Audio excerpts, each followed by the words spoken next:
Hello everyone, this is Dr. Rajaram, consultant endodontist and restorative dentist from Aesthetica, Veda, Koramangala.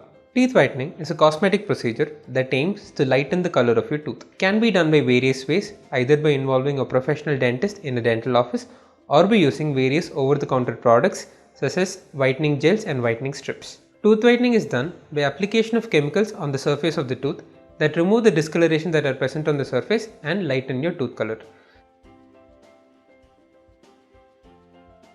There are two different types of tooth whitening, at home tooth whitening and at dentist office tooth whitening.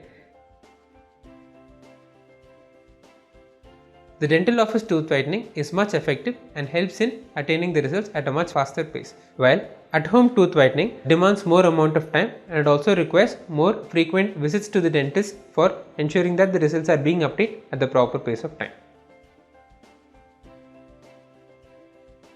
The results of tooth whitening depend upon the various reasons such as the original cause of the discoloration as well as the degree of discoloration. So, the results that you obtain from your tooth whitening procedure are not permanent and they generally tend to recede over a period of time, which will depend upon your various factors such as your diet and your maintenance of oral hygiene. There are not many side effects to tooth whitening other than slight sensitivity that can be perceived after your treatment protocol. This can be easily managed with desensitizing strips or desensitizing paste that can be prescribed by your dentist.